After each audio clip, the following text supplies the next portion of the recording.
guys, it's your girl Aisha, aka GeekX Chic, and we are back with another reaction to Sword of the Demon Hunter. We're now on to episode 8. So in the last episode, we had the whole interesting tale of the quote-unquote demon painting, which turned out to be a big old hoax, but it ended up giving us a really cool insight into more about Jinya's foster father. Yeah, we get a little background on how he fell in love and, you know, why the painting was created. And I just thought it was kind of fun how they took this thing that was really just a rumor about, you know, a possible demonic painting, but it really just turned out to be a very wholesome story about someone falling in love. And that kind of gave Jinya kind of this lovely insight into someone that he grew up with and thought that he knew everything about. So it was a cute episode. We'll see if we're going to continue with this cute theme going into this next episode. So let's jump in. Just before I do, though, if you'd like to know when I drop episodes, please hit that subscribe button as well as the notification bell. All right, that out of the way, let's get into the episode right now. I don't know how long this has been. I really should keep track of the years. I need to write them down. Oh, ow. Oh, God.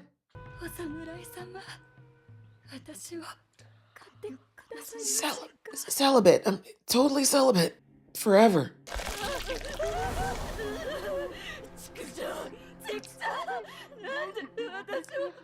Have you looked in the mirror lately? You look like you need a little makeup. Maybe some toothpaste. Right? Like, that's not my name. My mom was a lovely woman. It's Jinya. Jinya. All right. Well, the good news is it shouldn't hurt anymore. White smoke?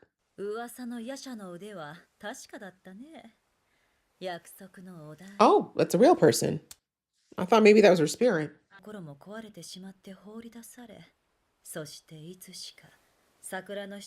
mean, I feel like that's valid.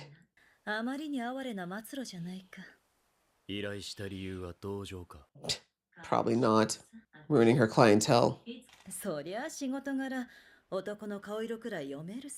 Really? She may not be far off the mark for that one. Harlot the Hawk. Damn, okay.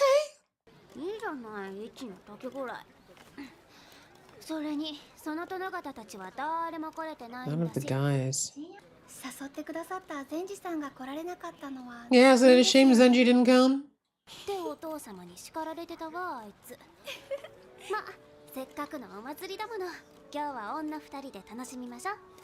Why not? Do you think she knows she's walking around with like a centuries-old demon? Damn.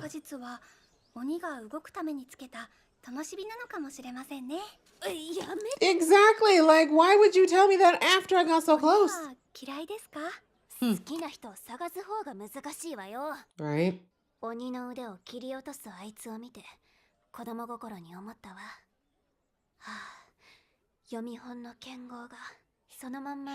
His life is far from a storybook, though. Yeah, well, because he's got a demon inside of him and he's really trying to keep that, you know, from coming out. And if he has to deal with his feelings, it's probably not going to be safe for a lot of people, at least not right now. I'm not saying it's good. You're right. It's unhealthy, but I feel like that's kind of where it's going for him right now.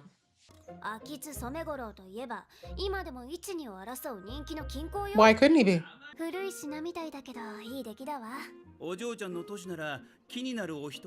Excuse me, she said she's a merchant's daughter?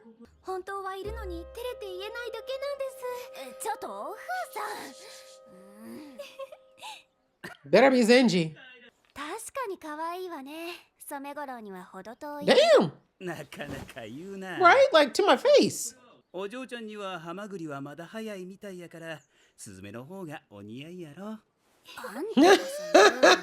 Hey, here's to turn the energy you put out, girl. Ooh, bars.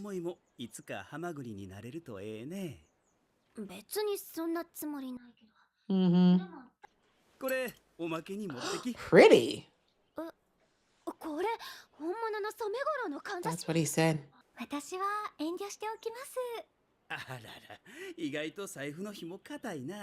He probably knows you're a scammer, that's all.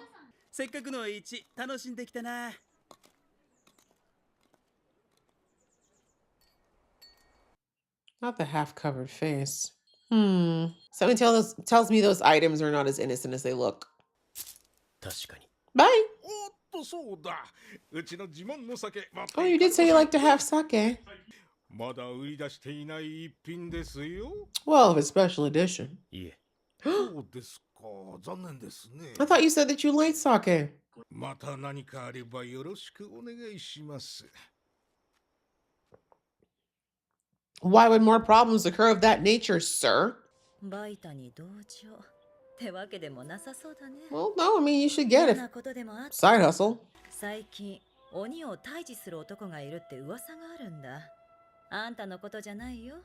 何でも式神を操る陰陽師って話さ。 Competition! 犬だの鳥だのを操って鬼を撃つらしい。所詮ね。 Bird spirits, huh? どこまで本当かは知らないけどね。 Maybe that person who was selling birds in the market? おなちさんの様子が。 Yep. That pin and that sparrow. 夏。やっとです。お兄様。ようやくあなたの元に帰ってこられました。 Okay. 一体何が。 Right? Snap out of it. それが、昨日買ったかんざしをつけたら。 And no one thought to just yank it out of her head? 夏、すまないがそのかんざしを見せてくれ。はい、お兄様。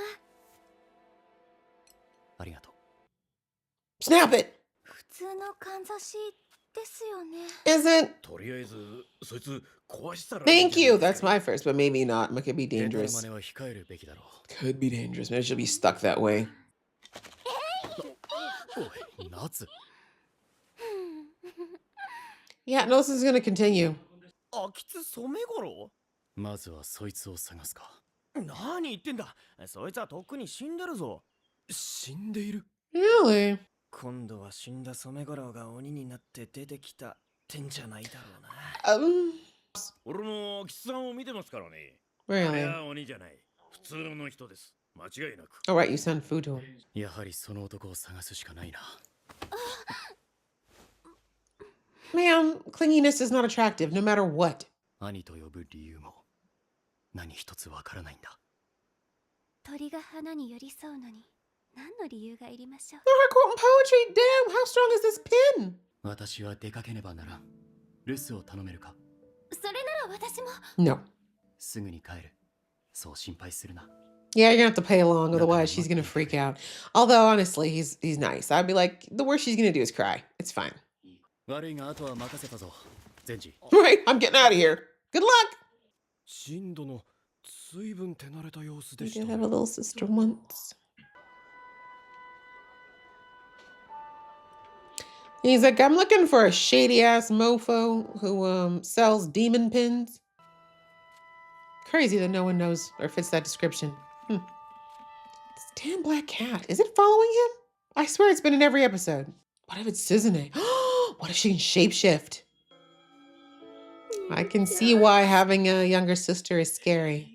多分夜には綺麗な月が出る。 What's your name now, sir? え？用があるのはあんたの方やろ。 Okay, you showed up. 僕のこと探してたって聞いたけど。一つしかないわな。鬼が僕を探す理由なんて。 Oh, you're the other hunter.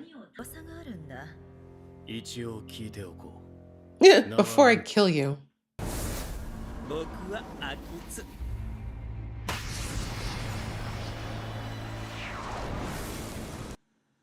What the hell are those? Oh, he's got hellhounds. Well, that's a pretty cool trick. So he's a necromancer, maybe?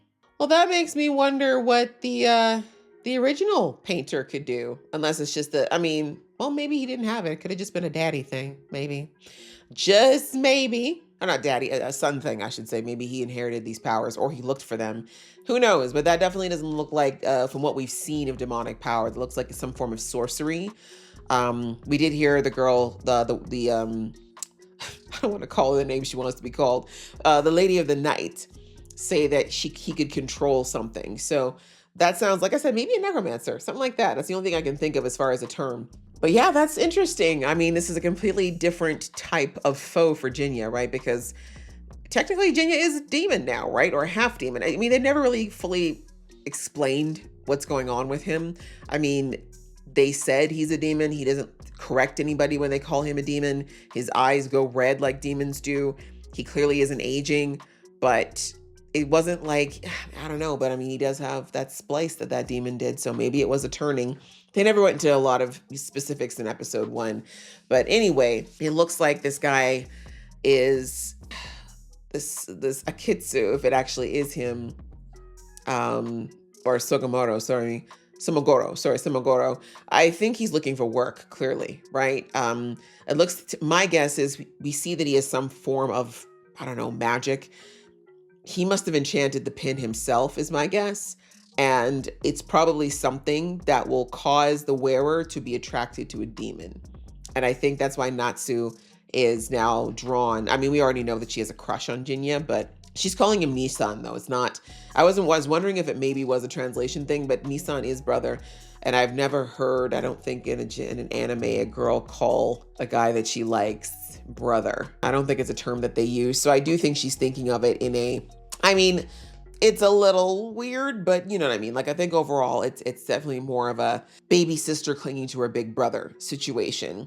And so anyway, I think that's why it's happening. And that's what this guy wanted. He knew that whoever she clung to was probably a demon, and that demon would come looking for him, or his dogs would sniff him out, one or the other, and then he would exterminate them because he thinks that's what he does. And it looks like he's got his little hellhounds there. So yeah, I don't know. Jinya's dealt with demons before. I don't know if he's dealt with hellhounds. We'll have to see how his skill goes with that, and whether or not they're even destroyable, right? Because it looks like he brought them up from some sort of a void. So maybe they're not even corporeal enough to take out. We'll have to see.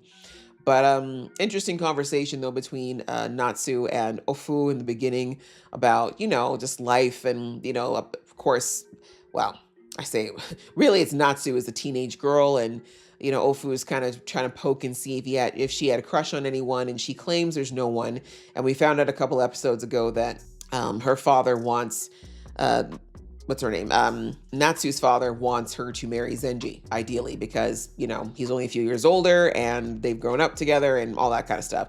But anyway, she's saying at this point, she doesn't see Zenji that way at all, because I get it. Like, she's grown up with him. But anyway, she's saying that Jinya made a huge impression on her when she was very young, and that hasn't changed, and that's understandable. But like I said, to me, it's weird. I mean, I don't know if this continues, they're jumping forward a bit here and there, but Jinya's not going to age well physically anyways. But yeah, right now it's a bit creepy because Jinya is like more than double her age. So I'm hoping they don't go that route. But again, if this keeps pushing and she ends up being like in her late 20s, early 30s, then, maybe at that point. But I don't think that Jinya is at all looking at anyone romantically at this point. He really does keep people at arm's length. And we hear Ofu say this. First of all, I got to touch on the fact that Ofu, when she talked about the history of the lantern plant, when she brought up demons, and we saw like the very visceral reaction Natsu had. She was like, do you have an issue? Do you hate demons? She's like, oh, okay. So now I know I can never tell you the truth about me, which I actually don't think is true, but she's got to know. Like, I'm like, come on, Ofu. You have to know that most demons are not as nice and benevolent as you are, apparently. But digressing. Yeah, she brings out, Ofu makes a really interesting point about how Jinya keeps everybody at arm's length and that he avoids his emotions, right? And she, she's commented on it. Her dad has commented on it. And someone else, I feel like someone else also made a comment, but long story short, they're all saying that Jinya very much kind of keeps masked up. He's very, to himself. And it really wasn't until like a couple episodes ago that he even allowed himself to do things like go on nature walks with Ofu, or have sake with, who was it he sat with Natsu's dad, and things like that. Just these little things that are all about living, right? Just experiencing life instead of just being on this diehard mission that he's on to take out all the evil demons. And so anyways, like I said in the episode, I think that a lot of it is a protection mechanism for him. One, because I think he's still very much figuring out how this whole new demon life is working, because it hasn't been that long since he was turned, but also because it's too much. Like, it's hurtful for him. I think he thinks if he taps into his feelings, he's going to have to deal with that extreme grief he feels over the death of the first girl and the only girl thus far that he's ever loved. And then also the fact that it still hurts him so much that this girl that was his baby sister for so long did this horrible thing and is capable of such evil, you know, he's still reconciling that. And so, yeah, this particular episode, you can see it really brought out some negative feelings for him because, you know, as soon as she started clinging to him and calling him Nissan, you know, it reminded him so much of Suzune before everything went crazy, right? So, yeah, I think that this whole situation, no matter how it gets resolved, it won't be necessarily a bad thing though, because Jinya really does need to separate those feelings. Like Suzune was not always evil to him, right? It was not always that way. They spent a good 20 plus years of her being a sweet, loving younger sister. And yeah, like despite how crazy things turned out, she didn't do it out of a sense of maliciousness, right? Even till the end, she thought she was protecting Jinya. So I think he needs to figure out a way to kind of detach the fact that Suzune was not what she, well, I mean, he always knew she was a demon, let's be real. Like he that eye, he had to know was never normal. But, you know, I think he just needs to recognize that not every person he comes across is going to be somebody who is going to have a secret evil side he doesn't know about. And also that it's not the worst thing in the world for him to care about others. Because I mean, that's a normal reaction when you've been really hurt. It's a normal reaction to want to kind of hide your heart away and not to let anyone in again. But that actually is more painful than the risk of letting people in and, you know, and experiencing love and connection again. Because chances of something like what happened to him back in episode 1 happening again are fairly low.